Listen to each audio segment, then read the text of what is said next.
पार करेगा ये बिल। यही सही अर्थों में राष्ट्रपिता बापू गांधी जी के भारत के सपनों को प्रोफेसर मनोज कुमार झा।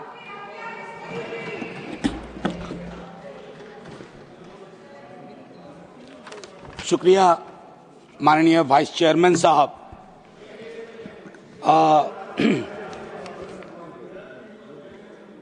माननीय वाइस चेयरमैन साहब, आज ये बिल आया। इतिहास में ऐसे क्षण होते हैं जब आप सदन में खड़े होते हैं, पहला भाव है कि मैं माननीय मंत्री जी से और सत्ता पक्ष से विनती करूं कि हुजूर इसे वापस ले लीजिए, क्योंकि घनश्याम जी बेहतर बताएंगे मुझसे। जिस राज्य से वो आते हैं उस राज्य के लोगों ने बरसों तक संघर्ष किया। मध्य प्रदेश ने संघर्ष किया, छत्तीसगढ़ ने बाद के संघर्ष किया, मेरे बिहार ने किया, झारखंड ने किया। किस लिए? हर हाथ को काम, हर काम का वाजिब दाम, ये इसकी मूल भावना थी। माननीय मंत्री जी, आप लोगों की कुछ तौर तरीके मुझे बहुत अच्छे भी लगते हैं कि आप मीडिया में ड्रॉप करते हैं नाम। पहले चला कुछ दिन पूज्य बापू नाम, तो हमें समझ में नहीं आया। गांधी तो यूं ही भी पूज्य हैं, काहे कोई एडिशनल पूज्य लगा रहे हैं? पूज्य जिनके नाम में बापू बोल रहे हैं उनमें से 2-3 जेल में हैं। ये मैं लेकिन फिर भी आपने ऐसा नाम लिया। मैं देख रहा था कि माननीय मंत्री जी भी केयरफुली पढ़ रहे थे कि कुछ गलत न बोला जाए। कारण है कि मैंने तुकबंदी देखी है, लेकिन अंग्रेजी और हिंदी को मिला करके जब आप तुक बिठाते हैं तो बेहतर से बेहतर तुक बेतुका दिखता है, ये बेतुका दिखता है। माननीय मंत्री जी, मंत्री महोदय, माननीय सभापति जी, आपके माध्यम से अब मैं नाराज मत होइएगा। मैंने देखा कि दिल्ली अलग अलग लोगों पे अलग असर करती है। ये जब तक मध्य प्रदेश में थे कितना हंसते थे, खुश रहा करते थे। जब से दिल्ली आए हैं न जाने क्या हो गया है यहाँ की आबो हवा में, नाराज से रहते। Professor, don't make personal comment. Sir, it's not don't make personal comment. Sir,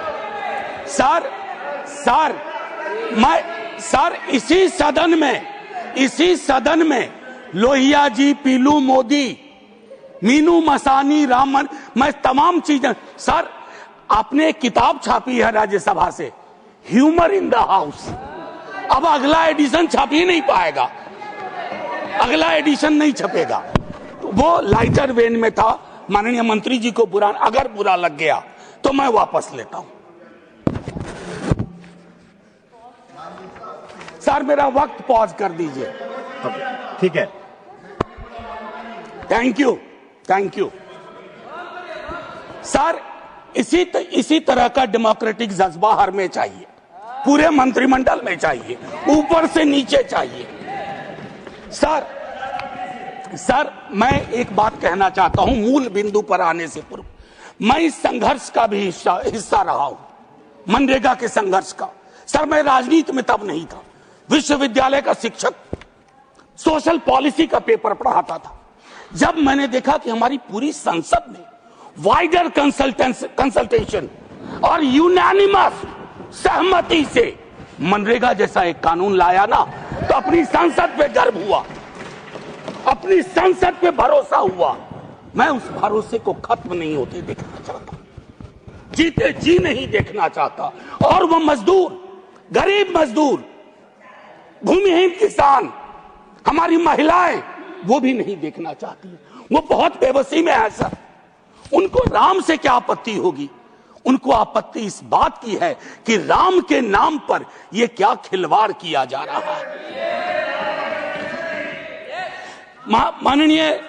माननीय मैं एक चीज, माननीय उपसभापति जी, आप तो पिछले जब पुरानी वाली बिल्डिंग में भी हम लोग बैठते थे, फार्म लॉज पे बहस चल रही थी। हमने तब भी कहा था संसद को गौण कर सकते हो, सड़कों को गौण करना बड़ा मुश्किल है। सड़कों को मौन करने की कला किसी सल्तनत में नहीं आई आज तक। और हम तो लोहिया जी के लोग हैं। वो कहते थे संसद खामोश तो सड़कें रोशन हो जाती हैं। और मैं आगाह कर रहा हूं सर, थोड़ा सोचिए इस पर। आसमान नहीं टूट रहा है। ये जो एक अधिकार वाली भावना थी मनरेगा में, अधिकार सर, मैं यहां आने से पहले रिसर्च कर रहा था थोड़ा। मैं यूं भी थोड़ा उस मिजाज का हूं कि थोड़ा बदलाव की बयार कहीं से आए। सर, हमारे संविधान में राइट टू वर्क को डायरेक्टिव प्रिंसिपल्स में रखा गया है, आर्टिकल 41, और मनरेगा was the closest approximation of article 41। और आज आप उस आर्टिकल की आत्मा को मार रहे हैं sir.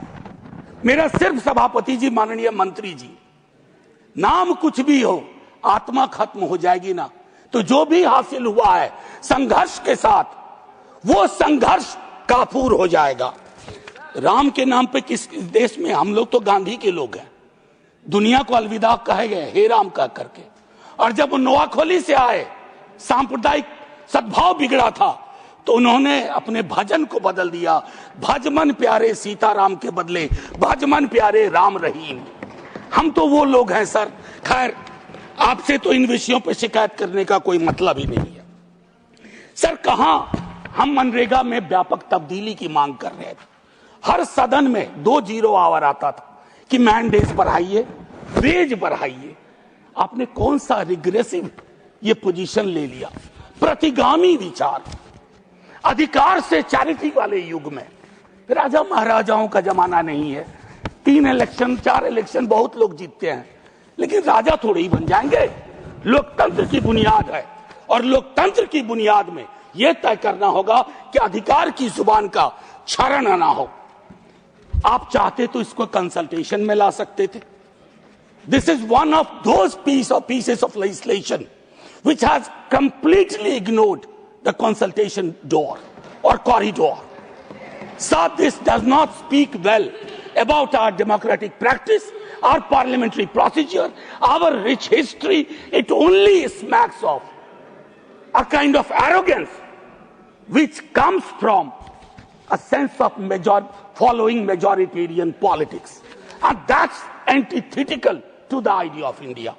I'm requesting you, sir, once again, demand, मैं पहले भी कह चुका हूं कि आपने इसको डिमांड ड्रिवन से कमांड ड्रिवन में तब्दील कर दिया। It is no more demand driven, it is command driven. Sir, just 1 minute wind up कीजिए, आपका समय बहुत कम रखा। सर प्लीज, सर नहीं sir, I beg your pardon, I need 2 minutes extra because I have to make some important point. Sir, जो मैंने कहा था पूरे साल की रोजगार की गारंटी देता था, हम उसमें तब्दीली की मांग कर रहे थे। अब आपने क्या किया है ना, 60 दिनों के ब्लैकआउट अवधि। मुझे लगता है मैंने पिछली बिल में भी एक बात कही थी, who is advising you? Are there invisible hands, invisible people who are visible to you? Not to the all ordinary Indians, कि हमें ब्लैकआउट अवधि देंगे कृषि। सर, ये एक तरह की थोड़ी फ्यूडल सोच भी हुआ करती थी। इसी सदन में एक आध लोगों को मैंने बोलते सुना है जो कहते थे कि मनरेगा के कारण मजदूर मिलना बंद हो गए। ये बुरी बात हो गई क्या सर? बार्गेनिंग पावर बढ़ा, बार्गेनिंग पावर बढ़ा दलितों का, भूमिहीन मजदूरों का, और वो अगर पसंद नहीं आ रहा है सर, मनरेगा में केंद्र सरकार का आवंटन असीमित था। आपने ये जो 90-10 वाले फॉर्मूले को ना 60-40 कर दिया ना माननीय मंत्री जी, ये ऐसा हैंडशेक स्कीम है कि योजना भरभरा के गिर जाएगी। मैं जिस राज्य से आता हूं, आप मेरे राज्य से वाकिफ हैं सर, 10% में भी दिक्कत हुआ करती थी सर। बस I just take 1 minute please, bear with me sir please revisit these ideas. Matching का जो पूरा आपका स्कीम है sir, this will kill all those states जहां से बड़ी संख्या में लोग माइग्रेट करके अलग अलग राज्यों में जाते हैं, और उसमें भी बाकी जो खर्च था लागत का वगैरह का, उसको भी इतना अनइवन आपने बांट के रख दिया है कि अंततः मुझे ये कहने में कोई दो मत नहीं है कि बॉटम अप डिसेंट्रलाइज्ड प्लानिंग से टॉप डाउन डिसेंट्रलाइज्ड प्लानिंग ये इस देश का हक में नहीं है।